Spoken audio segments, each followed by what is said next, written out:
तो चलो next question देख लेते हैं अपन। नेक्स्ट क्वेश्चन क्या है अपने पास my dear student? Next question see यहाँ पे देखिए।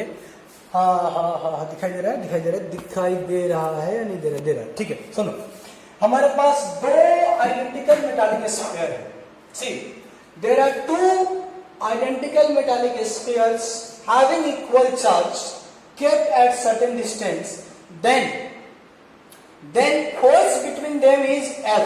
Okay, now another uncharged identical metallic sphere connected to B, okay, and then connected to A, find the new force.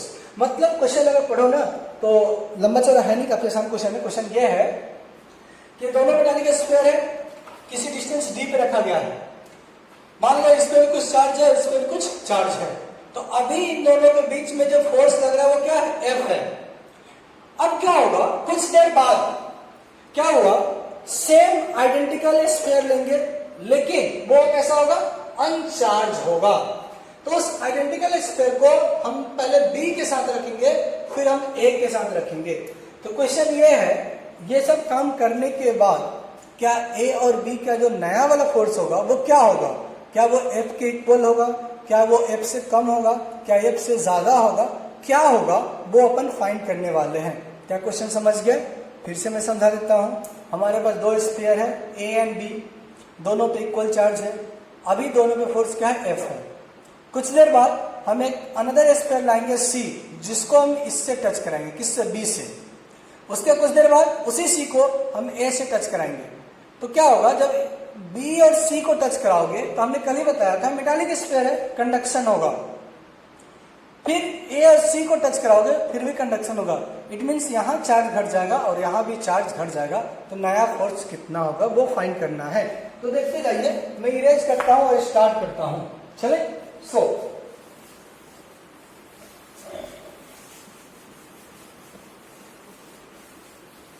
पहले सबसे पहले फर्स्ट कंडीशन लिखेंगे आप।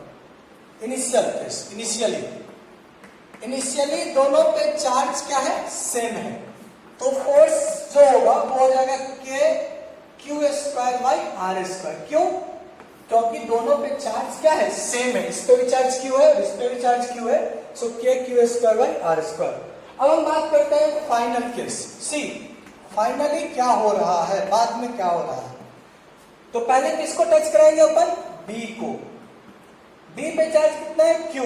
किसके साथ टच कराएंगे? C के साथ। इस पे चार्ज कितना है? 0। तो कल ही मैंने बताया था कंडक्शन में आइडेंटिकल स्फीयर्स के बीच में टोटल चार्ज इक्वली डिवाइड हो जाता है। इसका मतलब यह है कि जब ये दोनों सेपरेट होंगे B और C, तो टोटल चार्ज क्या है? Q plus 0 Q। उसका आधा इस पे आ जाएगा और उसका हाफ इस पे आ जाएगा, क्योंकि इक्वली शेयर्ड होता है। अच्छा, अब क्या हुआ? ये हो गया A और ये हो गया C। सो A पे चार्ज कितना है? Q है। A पे चार्ज कितना है? Q। और C पे Q बाई 2 है। अब फिर से दोनों क्या है? आइडेंटिकल है। तो क्या करेंगे? टोटल चार्ज दो पार्ट में डिवाइड कर देंगे। तो टोटल चार्ज कितना है? Q plus Q by 2। यहां देखो Q बाई 2, और इसको कितने पार्ट में डिवाइड करना है? दो पार्ट में। इसको सॉल्व करो तो ये हो जाएगा 3Q बाई 4। 3Q by 4। इसका मतलब ये हो गया, यहां तक समझ रहे हो? कोई दिक्कत तो नहीं है? मेरे ख्याल से कोई दिक्कत नहीं होना चाहिए। इसका मतलब ये हो गया कि अब जो होगा A पे चार्ज हो जाएगा 3Q बाई 4 और B पे चार्ज हो जाएगा Q बाई 2। यहां देखो A पे चार्ज हो जाएगा, दिखाई दे रहा है? ओके, नहीं दिखाई दे रहा तो मैं दूसरा डायग्राम बना देता हूं, इधर ही बना देता हूं। सी इसका मतलब हो गया कि A पे चार्ज हो गया नाउ 3Q बाई 4 और B पे चार्ज हो गया Q बाई 2। और डिस्टेंस दोनों के बीच में अभी भी वही है, उसने नहीं बोला है कि डिस्टेंस को चेंज करना है। सो नया वाला फोर्स F डैश जो होगा वो हो जाएगा K Q1। Q1 कितना हो गया? 3Q by 4।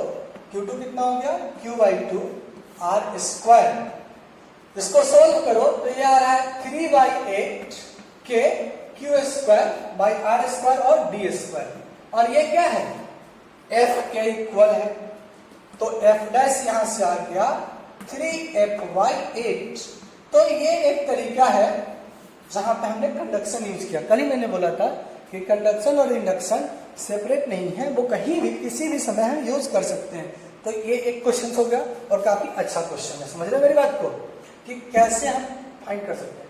इसी बेसिस पे एक न्यूमेरिकल और आपको मिलेगा जो मैं आप पे छोड़ता हूं। क्या मिलेगा कि दो चार्जेस रखे गए डिस्टेंस डी पे, अब उसका डिस्टेंस d/3 कर दिया गया, तो बताओ नया फोर्स कितना होगा। क्या आप कर लोगे? मैं उम्मीद करता हूं आप कर लोगे। अब हम नेक्स्ट क्वेश्चन देखने चलते हैं। कोई दिक्कत? कोई दिक्कत नहीं है, जहां आ जाओ फटाफट। काफी अच्छे अच्छे क्वेश्चन करेंगे अपन। लॉलीपॉप वाले चुजे वाले क्वेश्चन बिल्कुल नहीं करेंगे।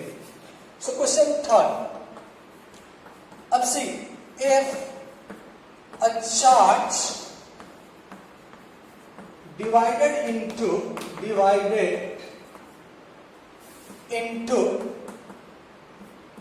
two parts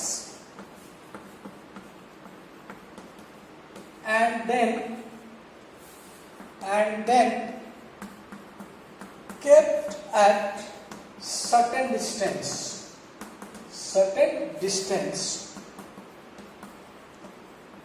so that force between them will be maximum, then find divided charge। अब समझो चीजों को। क्या बताया गया कि एक चार्ज है, ठीक है, जस्ट मान लो कि एक फुटबॉल टाइप का चार्ज है। उस चार्ज को हमने दो पार्ट में बांटा और ये नहीं बोला है कि दोनों चार्ज इक्वली डिवाइडेड है। नो, ये नहीं बोला है। मान लो कि हमने उसको दो पार्ट में बांट दिया, बांटने के बाद उसको हमने किसी डिस्टेंस पे रखा, सपोज दैट डी डिस्टेंस पे, तो बोला है कि इन दोनों के बीच में फोर्स क्या मैक्सिमम है। तो बताओ जो डिवाइडेड चार्जेस है वो क्या होगा। समझ रहे क्वेश्चन? नहीं समझ में आया? फिर से समझिए। एक चार्ज क्यू है, इसको हमने कितने पार्ट में बांटा? दो पार्ट में। अब कितने चार्ज होगा? दो चार्ज। दोनों चार्ज को हमने कुछ डिस्टेंस पे रखा, मान लो। अब इन दोनों के बीच में जो फोर्स लग रहा है वो फोर्स कैसा है? मैक्सिमम है। तो बोला है कि बताओ वो चार्जेस क्या होंगे। तो क्या मैं स्टार्ट करूं? देखिए फटाफट, काफी आसान क्वेश्चन है, बट यहां पे थोड़ा सा मेरे बच्चों कंसेप्ट लगाएंगे हम मैथमेटिक्स का, डिफरेंशिएशन का कंसेप्ट। अभी बता रहा हूं, चुजे वाले क्वेश्चन नहीं करने अपने को। a + b = 2, no. मान लो टोटल चार्ज q था, इस q को हमने दो पार्ट में बांटे। एक हो जाएगा q, दूसरा हो जाएगा q - q, क्योंकि अगर 10 कूलम का चार्ज है, एक अगर 2 कूलम है तो दूसरा कितना 8 कूलम होगा। अब इन दोनों चार्ज को हमने रख दिया यहाँ पे, ये q हो गया और यहाँ पे हमने रख दिया q - q। ये डिस्टेंस कितनी हो गई? d। तो पहले दोनों के बीच में फोर्स फाइंड कर लो। क्या फॉर्मूला है फोर्स का? K/Q1। फोर्स का फॉर्मूला है K/Q1। ओके, सो Q1 हो गया Q2, q - q divided d²। इसको थोड़ा सा सोल्व कर लो। क्या आ जाएगा? K/Q - q² divided d²। समझ गए? ये फोर्स का फॉर्मूला आ गया। किसका फॉर्मूला आ गया? फोर्स का। अब क्वेश्चन पे आते हैं। फोर्स क्या है? मैक्सिमम है।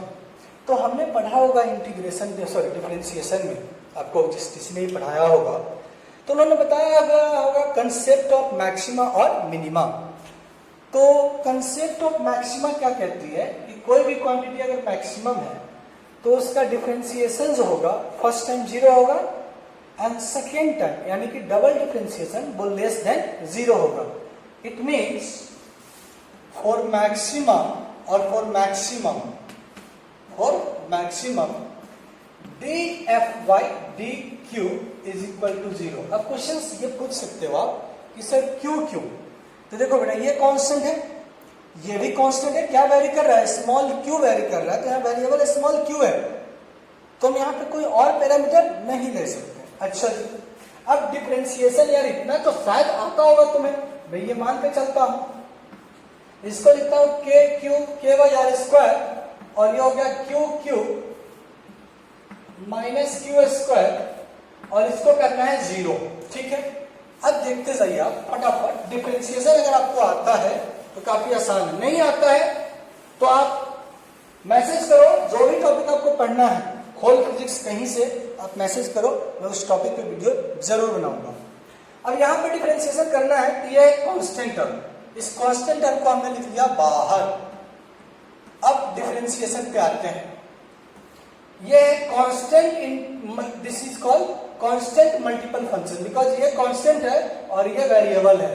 तो कांस्टेंट को एज इट इज मान लो ना q इंटू एक्स है, तो x का डिफरेंशिएशन क्या होता है 1, सो ये हो गया 1 माइनस ये हो गया एक्स स्क्वायर, सो एक्स स्क्वायर का डिफरेंशिएशन 2x और x स्क्वायर क्या q इज इक्वल टू 0। इन सबको उधर भेज दो, क्यों? क्योंकि 0 इंटू समथिंग हो जाएगा 0, तो ये हो गया q minus 2q is equal to 0। तो यहां से हो गया q is equal to q by 2।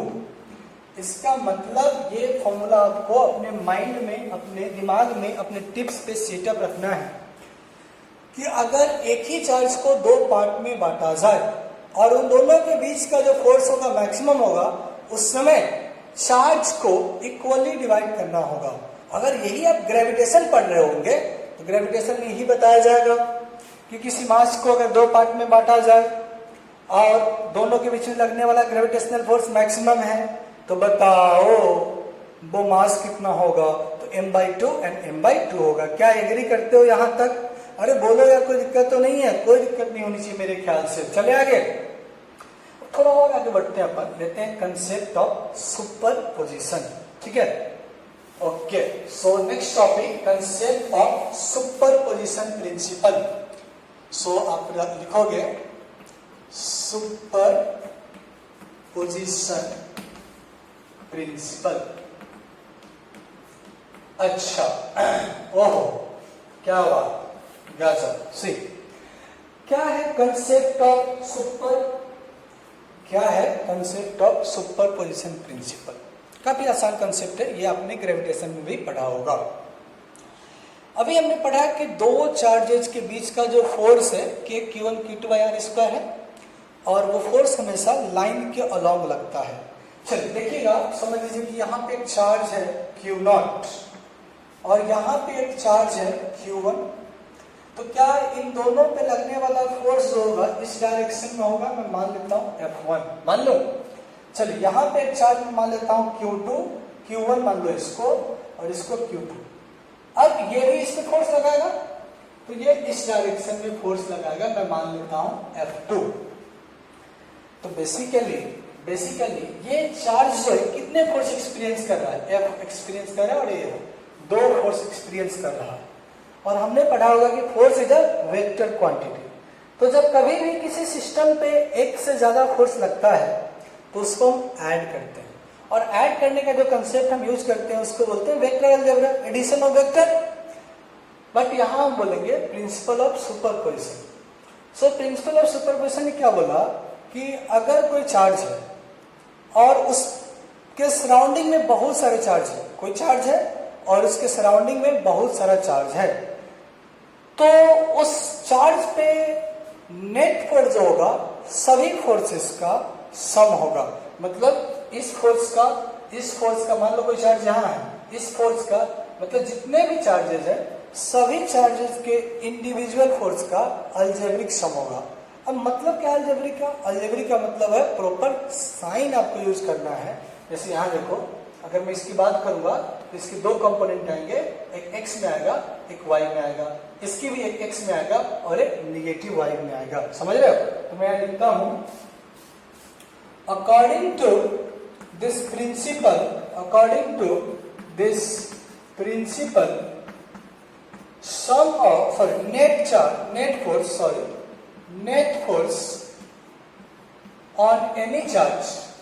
net force on any charge due to surrounding of, लिखते जाओ surrounding of many charges, बहुत सारा charge is algebraic sum of all individual forces, algebraic sum of all individual forces, individual forces. समझ रहे हो मेरी बात को? तो थोड़ा सा यहाँ दिखने में दिक्कत हो रहा होगा, लेकिन थोड़ा सा कोऑपरेट करो, क्योंकि मैं भी कोऑपरेट कर रहा हूँ, इतनी गर्मी में क्लास ले रहा हूँ। तो देखो क्या बताया गया कि किसी भी चार्ज पे लगने वाला फोर्स, उसके सराउंडिंग के चार्ज के कारण लगने वाला जो फोर्स होगा वो सभी इंडिविजुअल फोर्स का सम होगा। अब इसको मैं रिप्रेजेंट कर देता हूँ डायग्राम के थ्रू। अब देखते जाइए फटाफट फटाफट, बगैर रुके बगैर टुके। यहाँ देखो ये चार्ज Q0, यहाँ पे एक चार्ज है Q1, यहाँ पे एक चार्ज है Q2, यहाँ पे एक चार्ज है Qn और यहाँ पे एक चार्ज है Q3। तो क्या होगा, पहले Q1 फोर्स लगाएगा, इसको नाम दे दिया F1, Q2 लगाएगा, इसको नाम दे दिया F2। क्या यहाँ से कहीं ना कहीं सपोज दैट यहाँ Q3 है, तो Q3 लगाएगा इस डायरेक्शन में, इसको नाम दे दिया F3। Qn है तो मान लो Qn जो है इस डायरेक्शन में लगा रहा है Fn। सो यहाँ पे अगर आप देखोगे तो एक ही चार्ज पे बहुत सारे फोर्स हैं, तो Fnet जो होगा माय डियर, Fnet जो होगा वो सभी चार्ज के सभी फोर्स का अलजेब्रिक सम होगा, मतलब with proper direction. F1 plus F2 plus F3 plus dash dash Fn। बोलो यार, नहीं बोलोगे यार, ऐसे कैसे नहीं बोलोगे? चलो बोलो फटाफट, अमूल का दूध पिलाऊंगा, चलो फटाफट बोलो। क्या ये समझ में आया? समझ में आ गया? पक्का मेरी तरफ से 1 कप चाय। अरे 1 कप में मतलब सबको बांटना है, इंडिविजुअल नहीं दे रहा। चलो अब थोड़ा सा और आगे बढ़ते हैं। क्या क्वेश्चंस करने के लिए रेडी हो आप? क्या आप क्वेश्चंस करने के लिए रेडी हैं? Yes, come on baby. Question first, question first ये है कि ये इक्विलैटरल ट्रायंगल है, ओके, और इसकी जो साइड है वो है 10 सेंटीमीटर। फाइन। यहां पे चार्ज है 5 माइक्रोकूलम, यहां पे चार्ज है -2.5 माइक्रोकूलम और यहां पे फिर से 5 माइक्रोकूलम। मान लो ये असंती, ये बसंती और ये चंपा। समझ गए? एक इक्विलैटरल ट्रायंगल है। इक्विलैटरल ट्रायंगल में कितने टांग होते हैं? 3 टांग होते नहीं होते हैं? नहीं सर, 4 टांग। अरे गधो, 3 टांग। ठीक है, यहाँ सभी कॉर्नर्स पे हमने चार्ज रख दिए। फर्स्ट कॉर्नर पे कितना? 5 माइक्रोकूलम, सेकंड पे कितना? 5 माइक्रोकूलम, थर्ड पे कितना? -2.5 माइक्रोकूलम। अब क्वेश्चन पूछा जाएगा आपसे कि find the net force on corner C. Find the, question है find the net force on charge C. मतलब इस वाले चार्ज पे नेट फोर्स कितना लगेगा वो आपको बताना है। तो यहां पर अपन क्या करेंगे? Concept of superposition principal use करेंगे। क्या आगे बढ़े? चलो तो सॉल्यूशन करते हैं। बगैर रुके चलते रहो, बढ़ते रहो जब तक वो दिखाई ना दे दे। कौन? वो। समझ रहे हो? चलिए तो पहले क्या करेंगे? ध्यान दो। सी पे कितने चार्ज हैं जो फोर्स लगाएगा? सी पे कितने चार्ज हैं जो फोर्स लगाएगा? मेरा आंसर है 2। एक तो ए लगाएगा और एक ए लगाएगा। अच्छा जी, तो यहाँ पे सबसे पहले आपको क्या करना है?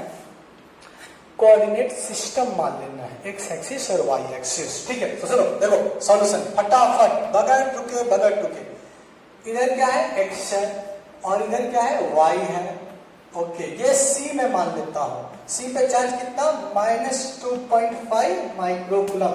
अब मुझे बताओ बी किधर है? बी इधर है, सॉरी ए इधर है।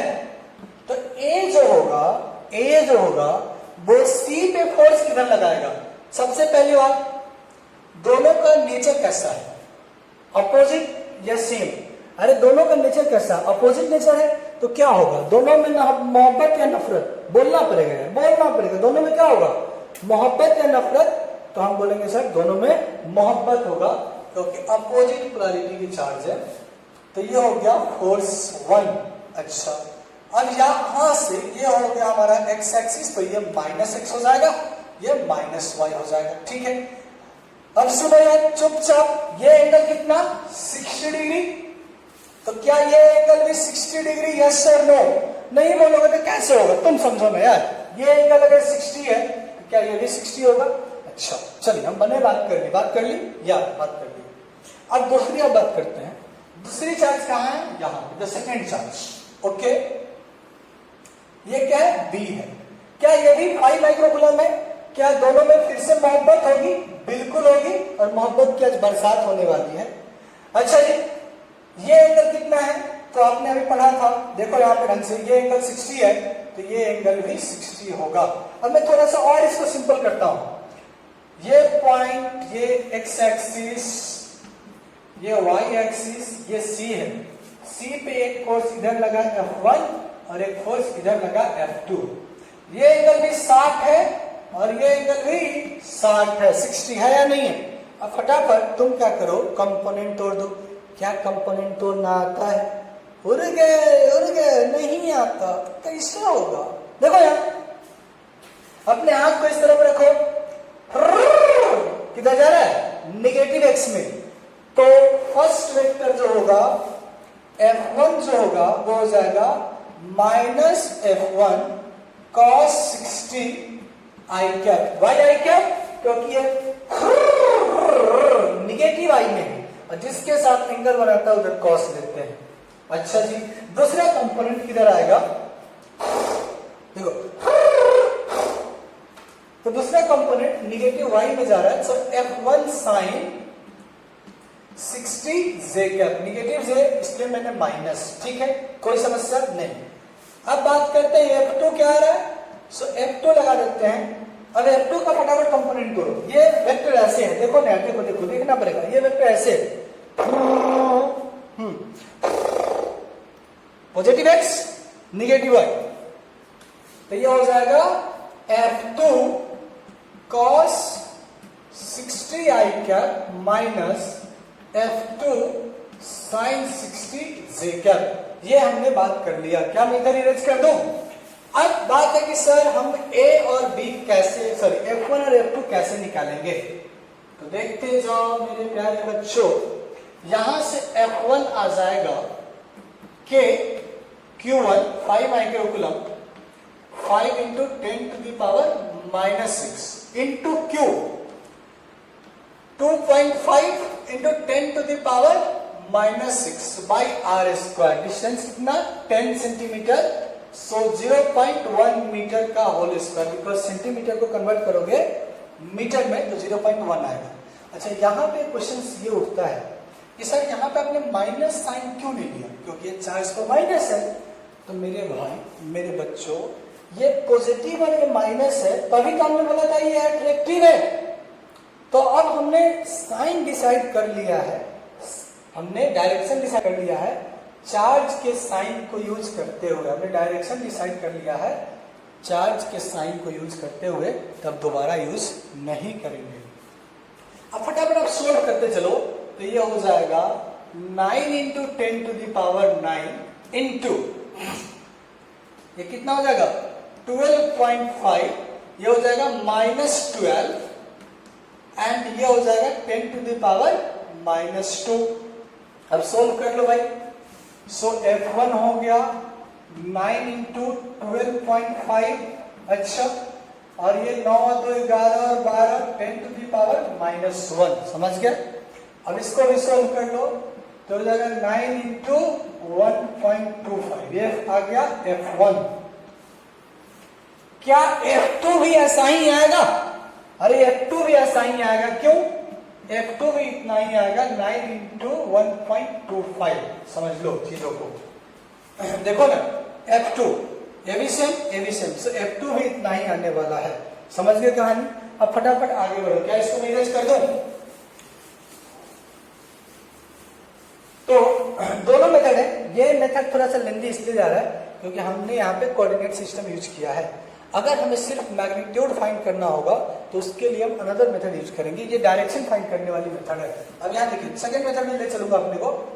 सो Fnet जो हो जाएगा वो आप इक्वेशन फर्स्ट में रख दीजिए, F1 प्लस F2। सो यहाँ से F1 डालोगे, यहाँ से, अब F1 F2 की वैल्यू हमने दे रखा है तो यहाँ से आपका रिजल्ट आ जाएगा। ओके, अब बात है कि सर सेकेंड मेथड कैसे फाइंड करना है। सेकेंड मेथड वो थोड़ा सा इजी है, बता देता हूं कैसे। चलो सेकेंड मेथड दे देता हूं, क्योंकि वो बोर्ड लेवल में तुम वही यूज करोगे मुझे मालूम है, क्योंकि तुम तो कमजोर, थोड़ा सा मेहनत करना चाहेंगे नहीं आप। चलो यहाँ पे चार्ज -2.5 माइक्रोकूलम और यहाँ पे चार्ज +5 माइक्रोकूलम, यहाँ पे चार्ज +5 माइक्रोकूलम। क्या इन दोनों के प्रोडक्ट सेम आ रहा है? क्या इन दोनों का प्रोडक्ट सेम आ रहा है? सेम आ रहा है। क्या दोनों के बीच की दूरी सेम है?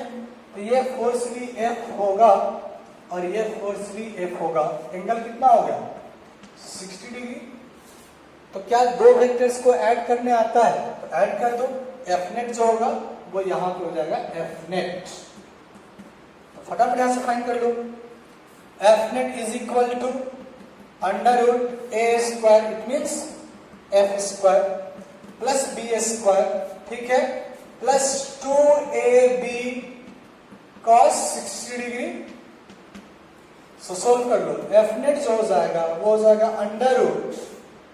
√F² plus F² plus cos 60 होता है half, half half get cancel, F²। तो ये आ गया √3F। सो F नेट जो हो गया देखो कितने आसानी से हो गई, √3F और F कैलकुलेट कर लो तो हो जाएगा √3 और F होता है K Q1 Q2 by R²। सो फटाफट रखते चले जाओ।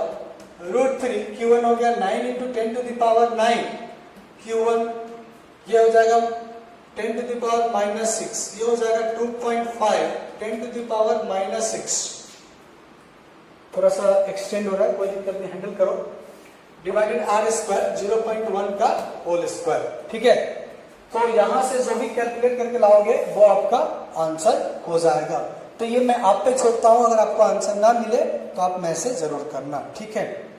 चलिए थोड़ा सा और आगे अपन बढ़ते हैं प्रिंसिपल ऑफ सुपरपोजिशन में ही। क्या मैं इसको इरेज कर दूं? ठीक है।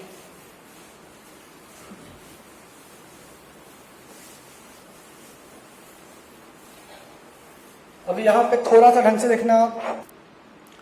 चलो सो नेक्स्ट पॉइंट हम देखेंगे इक्विलिब्रियम ऑफ सिस्टम। हाँ, इससे भी अच्छे अच्छे क्वेश्चन आपसे पूछे जाते हैं, ठीक है। उसमें हम और भी क्वेश्चन डिटेल में डिस्कस करेंगे। इक्विलिब्रियम ऑफ सिस्टम, उससे पहले एक क्वेश्चन और देखना चाहोगे क्या? चलो एक क्वेश्चन और देखिए। तो अभी हम नेक्स्ट जो पॉइंट बात करने वाले हैं वो हम बात करेंगे इक्विलिब्रियम ऑफ सिस्टम की, इक्विलिब्रियम ऑफ चार्जेस की।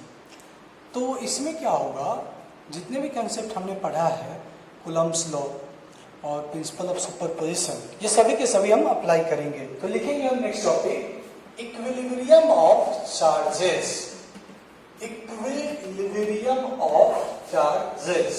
ओके, अब हम बात कर रहे हैं इक्विलिब्रियम ऑफ चार्जेस की। फर्स्ट सबसे पहले हम बात करेंगे यहाँ पे कि इक्विलिब्रियम कितने प्रकार की होती है। तो इक्विलिब्रियम होती है दो तरह की। ये होता है, एक होता है ट्रांसलेशनल और एक होता है रोटेशनल। सो अभी हम जो बात करने वाले हैं वो ट्रांसलेशनल की बात करने वाले हैं। मैं लिख देता हूं, इक्विलिब्रियम जो होता है दो प्रकार की, एक होता है ट्रांसलेशनल, समझ रहे हो? अच्छा, रोटेशनल पढ़े होंगे तो पता चल गया होगा कि रोटेशनल क्या है, और एक होता है रोटेशनल। ट्रांसलेशनल में क्या होता है, नेट फोर्स सिस्टम पे 0 होता है। सो अभी सिर्फ और सिर्फ हम ये डिस्कस करने वाले, ट्रांसलेशनल रोटेशनल डिस्कस नहीं करने वाले हैं। अब समझिए चीजों को। ट्रांसलेशनल में क्या होता है, नेट फोर्स 0 होता है। इट मींस एक्स कोऑर्डिनेट भी 0 होगा, बिल्कुल x component not coordinate. Y component भी 0 होगा 100%, एंड थर्ड जेड कंपोनेंट भी 0 होगा। तो जब फोर्स ही 0 है तो इसका मतलब हर एक डायरेक्शन का फोर्स 0 होगा, एक्स डायरेक्शन में, वाई डायरेक्शन में एंड जेड डायरेक्शन में। अब बात आती है कि ऐसे क्वेश्चंस को हम कैसे सोल्व करेंगे। तो मैं एग्जांपल से स्टार्ट करता हूं, फिर हम थोड़ी देर बाद आपको पढ़ाएंगे कि इक्विलिब्रियम जो होता है वो भी 3 प्रकार की होती है ट्रांसलेशनल में ही। Stable, unstable and neutral. क्या मैं इरेज करूं? ठीक है, पहले हम छोटा सा क्वेश्चन करेंगे, फिर उसके बाद हम बात करेंगे। ठीक है, चलिए क्वेश्चंस पे आते हैं। तो चलो क्वेश्चंस को देखते हैं। ये इक्विलिब्रियम पे बेस्ड है। हाँ, ये क्वेश्चन अभी तक नीट में नहीं पूछा गया है, लेकिन कहते हैं कि जो भी होता है पहली बार होता है। हो सकता है वो नीट में ऐसा क्वेश्चन पूछ दे, क्योंकि क्वेश्चन हार्ड नहीं है, काफी टफ क्वेश्चन, सॉरी काफी आसान क्वेश्चन है, इजी है, लॉलीपॉप है। सी एक मिनट, क्या है? हाँ, तो मैंने बताया था ये क्वेश्चन काफी आसान है। क्वेश्चन क्या है, देखो, यहाँ पे ये एक रफ सरफेस है, मतलब यहाँ पे फ्रिक्शन अवेलेबल है। यहाँ पे चार्ज को रखा गया जिसकी वैल्यू है 10⁻⁻7 और इसको फिक्स कर दिया गया। ठीक है, यहाँ पे दूसरी चार्ज रखा गया जिसकी वैल्यू सेम है 10⁻⁷, बट ये फ्री है, ये फिक्स नहीं है, ये मूव कर सकता है। दोनों ऑब्जेक्ट का मास दे रखा है 5 ग्राम और दोनों के बीच की डिस्टेंस दे रखी है 10 सेंटीमीटर। क्वेश्चन ये है कि what should B minimum coefficient of friction so that this, अगर इसको मैं फर्स्ट मान लूं और इसको सेकेंड, क्योंकि फर्स्ट तो फिक्स है, सेकेंड फ्री है, मूव कर सकता है। So second should be in rest, should be in equilibrium. So मैं लिखता हूं, find the coefficient of friction so that second body should be at rest, वो मूव ही नहीं करे। क्या होना चाहिए कि सेकेंड बॉडी, यहाँ पे कोएफिशिएंट ऑफ फ्रिक्शन मैंने लिखा है, यहाँ पे find the coefficient of friction so that second body should be at rest, वो मूव नहीं करे। चले आगे। अगर मेरे दोस्त, अगर वो मूव ना करे, इसका मतलब क्या है, उस पर किसी ने फोर्स नहीं लगाया, सो मैं कह सकता हूं एफ नेट शुड बी 0। अगर सेकेंड ने मूव नहीं किया तो एफ नेट क्या होना चाहिए, 0 होना चाहिए। अब एफबीडी बनाओ, एफबीडी बनाने आता है, बिल्कुल आता है sir. FBD of 2, second block की बात कर रहा हूं। देखो ये सेकेंड ब्लॉक है, तो पहली बात दोनों पे सेम चार्ज है, नफरत या मोहब्बत, नफरत। किधर की तरफ, इधर की तरफ। नीचे क्या लगेगा, mg, ऊपर क्या लगेगा, नॉर्मल। तो मेरे मुन्ना इधर जान टेंडेंसी किधर जाने की है, क्या ये अप एंड डाउन मूव कर रहा है, नहीं, ये लेफ्ट एंड राइट मूव करेगा। तो इसकी टेंडेंसी किधर जाने की है, राइट में जाने की है। तो अगर ये ना मूव करे तो इस पे क्या लगेगी, एक फ्रिक्शन फोर्स लगेगा। इसका मतलब क्या हुआ कि फ्रिक्शन फोर्स जो होगा वो इक्वल और ग्रेटर देन इक्वल टू होना चाहिए इलेक्ट्रिक फोर्स को। इसको मैंने नाम दे दिया इलेक्ट्रिक फोर्स, क्योंकि ये चार्जेस के कारण अच्छा दिखाई दिखाई तो दे रहा है, झूठ मत बोलो। ठीक है, तो सुनो, तो ये हो गया। अब डायग्राम को भी यूज कर लो, कोई दिक्कत नहीं है। तो देखिए यहाँ पे जो फ्रिक्शन फोर्स है और इलेक्ट्रोस्टैटिक फोर्स, फ्रिक्शन फोर्स उससे ज्यादा या उसके इक्वल होना चाहिए। अब देखो फ्रिक्शन फोर्स क्या होता है, mu S into N must be greater than equal to electrostatic force K q square by r square, क्योंकि दोनों के पास इक्वल चार्ज है।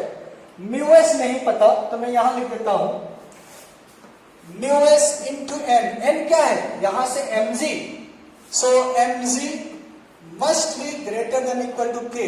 क्या लिखूंगा 10 9 into 10 raise to power 9 q square, Q क्या है 10 to the power -7, so 10 to the power -7 whole square divided r square. R कितना है 10 सेंटीमीटर, सेंटीमीटर को मीटर में कन्वर्ट करते हैं तो कितना से डिवाइड करते हैं 100 से।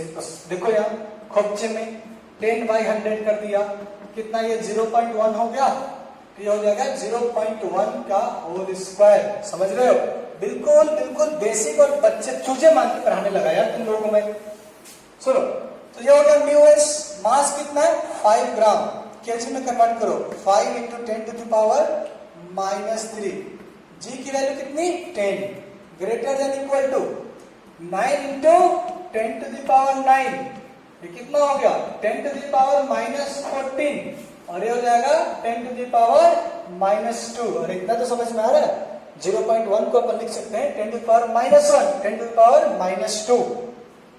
फटाफट यहां से म्यू एस ये हो जाएगा -2 so mu S greater than equal to 9 into solve करो 9 5 14 10 टू द पावर -5 डिवाइडेड ये आ जाएगा 5 और ये हो जाएगा 10 टू द पावर -2 यहां से 5 इंटू 10 टू द पावर -2 और ऑलरेडी है 10 टू द पावर -2 तो यहां से mu S greater than equal to आ जाएगा मेरे भाई ये आ गया कितना 9/5 okay 10 to the power -5 10 to the power -4 10 to the power -1 so यहां से mu S greater than equal to हो जाएगा 9/5 करोगे सो 0.18 इसको अगर सोल्व करो कितना आ रहा है 1.8 दिस विल कम और ये आएगा 1.8 10 रेज़ टू पावर -1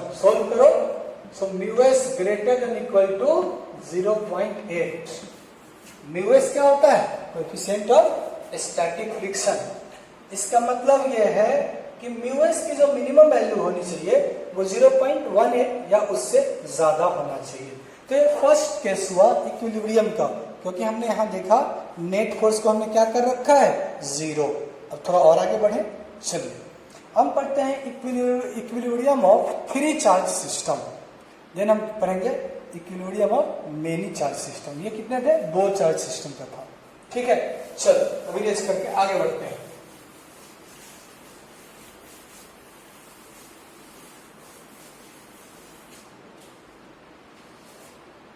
सेकेंड अच्छा लाइट चली गई यार दिखाई नहीं देगा होल्ड कर लो। तो देखो यहाँ पे चलो हाँ हम बात कर रहे थे माय डियर सेकेंड केस जब हमारे पास 3 चार्जेस होंगे तो कैसे फाइंड करना है इक्विलिब्रियम। तो मैं लिखता हूँ second case equilibrium of 3 charges equilibrium of 3 charges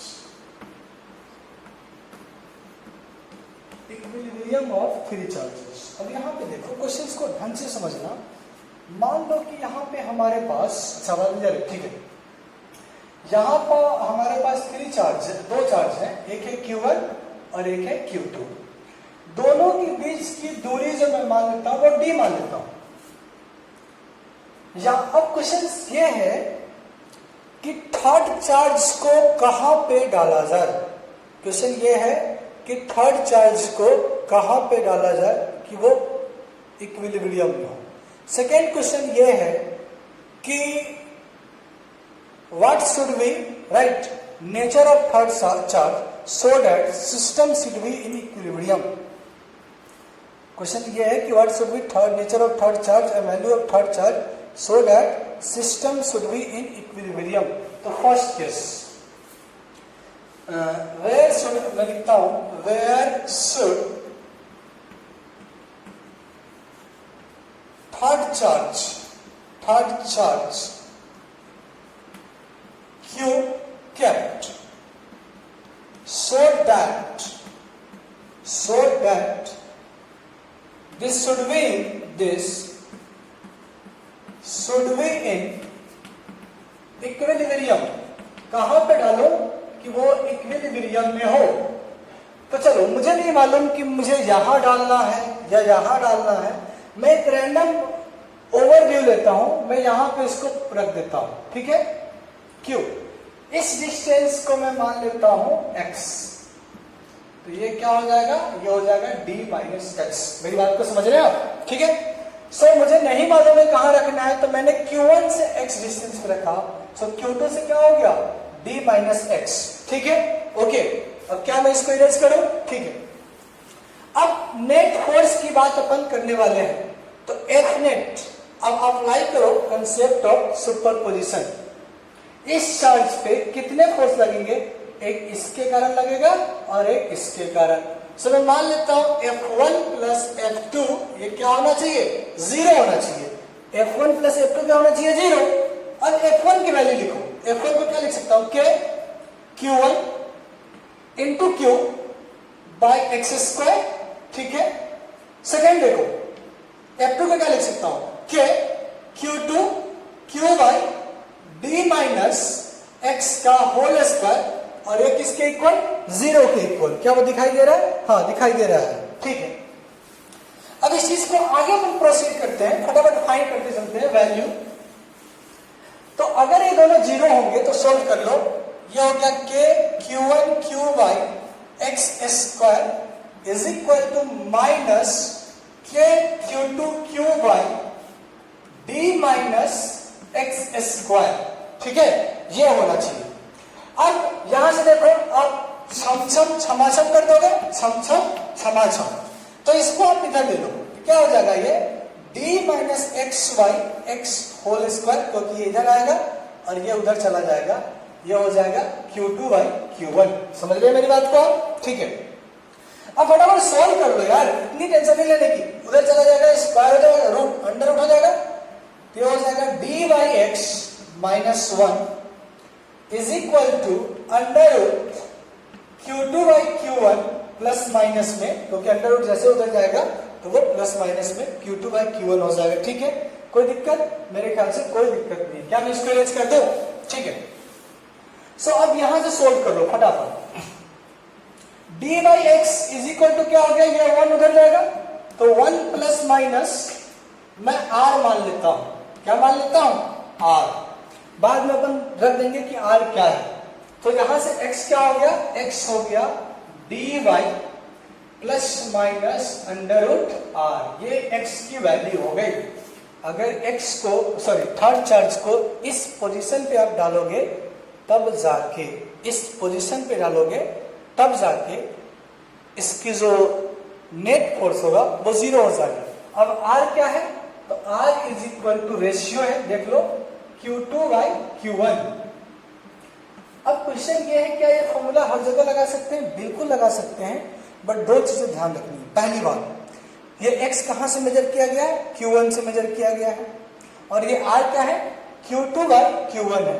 तो इस चीज को आपको ध्यान रखना है, जब कभी भी क्वेश्चन को सोल्व करोगे इस फॉर्मूला पे बेसिस, तो पहली बात आपको Q1 अपना अज्यूम करना है, देन दूसरा क्या हो जाएगा, Q2 हो जाएगा, देन ये कंसेप्ट लगाना है। क्या आप एक न्यूमेरिकल करना चाहेंगे, बिल्कुल करना चाहेंगे मेरे ख्याल से आप, ठीक है। तो देखिए क्या है कि हमारे पास दो चार्ज है, एक है Q और दूसरा है 2Q, एंड लेंथ क्या है, L है।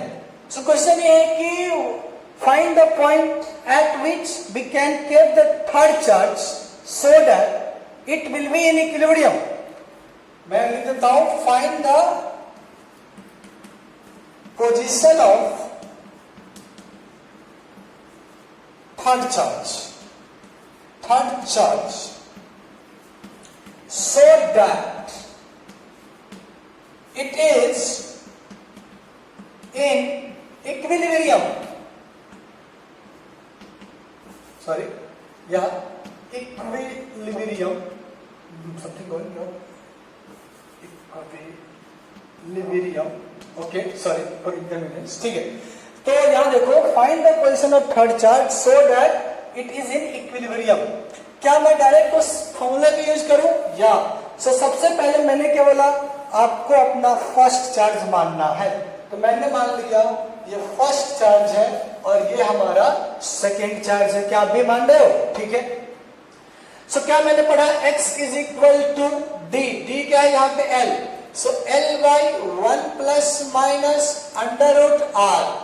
ओके, अब यहाँ पे आपको R भी फाइंड करना है, तो R क्या है, अच्छा थोड़ा सा अगर आप चाहते हो कि कन्वीनियंस रिजल्ट है तो आप इसको 4 कर लो, थोड़ा सा आपको रिजल्ट क्लियर कट दिखने लगेगा, जरूरी नहीं कि 4 करना है, लेकिन उससे एक फीलिंग आ जाएगी।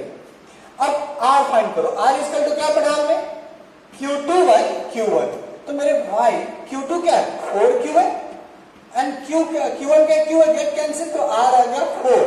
अब फटाफट उस रिजल्ट पे रखते जाइए, फटाफट वहां पे इसकी वैल्यू रखते जाओ आप। सो देखिए, x from equation first, x equal to क्या आ गया, L by 1 plus minus under root 4, क्योंकि R की वैल्यू कितनी है, 4 आ गई, ये क्या हो जाएगा 2 हो जाएगा। सो x इक्वल टू हो जाएगा l by 1 plus minus 2।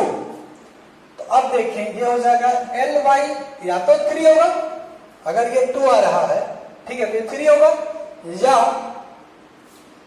x is equal to दूसरा हो जाएगा माइनस l।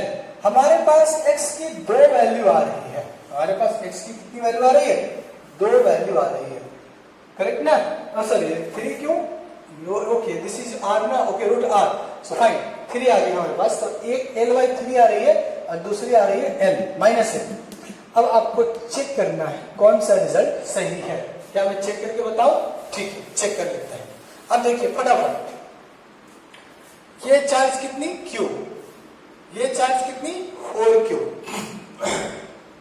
ठीक है, कोई दिक्कत? कोई दिक्कत नहीं है मेरे ख्याल से। आपको कोई दिक्कत है?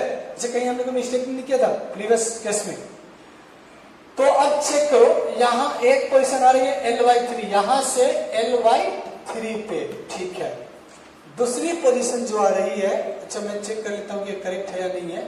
सो k q by l by 3 हो जाएगा होल स्क्वायर, और ये हो जाएगा k 4q by 2l by 3 whole square. क्या दोनों इक्वल आ रहा है? चेक कर लो, क्योंकि गेट कैंसिल हो जाएगा 9 बाई l स्क्वायर, और ये भी हो जाएगा 9 बाई l स्क्वायर। बात बिल्कुल सही है। दूसरा आ रहा है माइनस l। माइनस l का मतलब है कि आप यहां रखोगे, ये आ रहा है माइनस l। अब आप देखो ना, यहां पे चार्ज अगर आप डालते हो, कोई भी चार्ज, सपोज दैट मैंने q डाला, तो इस q को दोनों क्या करेगा, या तो रिपेल करेंगे या दोनों क्या करेंगे, अट्रैक्ट करेगा। जैसे मान लो ये प्लस है, ये भी प्लस है, ये भी प्लस है, तो दोनों रिपेल करेगा। मान लो ये माइनस है, ये भी माइनस है, सॉरी ये माइनस है, ये प्लस है, ये प्लस है, तो दोनों अट्रैक्ट करेगा। तो ये केस पॉसिबल नहीं है, ठीक है। तो हमारा आंसर सिर्फ और सिर्फ ये होगा। तो इस मेथड से जो आप आंसर फाइंड कर रहे हो, वो प्लस वाला आपको लेना है। समझ गए मेरी बात को? कोई दिक्कत? माइनस वाला आपको नहीं लेना है। यहां तो कोई दिक्कत तो नहीं है? ओके, एक क्वेश्चन और अपन करते हैं ताकि अपने को थोड़ा और क्लियर फीलिंग आ जाए कि कैसे सोल्व करना है। चले, ठीक है। ये क्वेश्चन थोड़ा सा पैटर्न हटके है, बट ये क्वेश्चन एक बार पूछा जा चुका है जेईई मेन में। देखिए क्वेश्चन क्या है, क्वेश्चन नंबर जो भी होगा आप खुद लिख लेना। यहां पे एक चार्ज है Q और यहां पे एक चार्ज है Q, ठीक है, और दोनों के बीच की दूरी मान लो L। इसके मिडल में हमने एक चार्ज रखा Q, इसके मिडल में हमने एक चार्ज रखा Q। क्वेश्चन है कि what should be relation between a small q and capital Q so that whole system will be in equilibrium. लिख देता हूं मैं, from the figure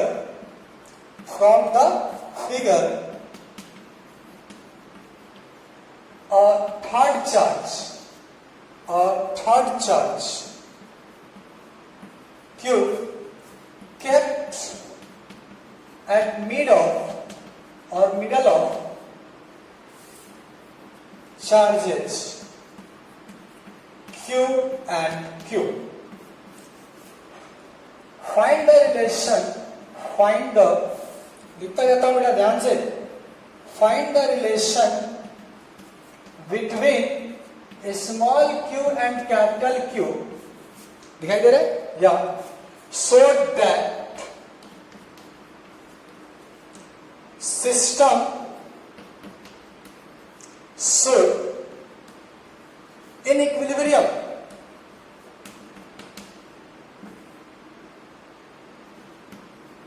system should in equilibrium। अब यहां पे किसी पर्टिकुलर चार्ज की बात नहीं किया है, उसने बोला है कि थर्ड चार्ज को मैंने मिड पे डाल दिया, मिडल पे डाला है, और इस क्यू में वैल्यू क्या होनी चाहिए, सो दैट ये सिस्टम इक्विलिब्रियम में हो।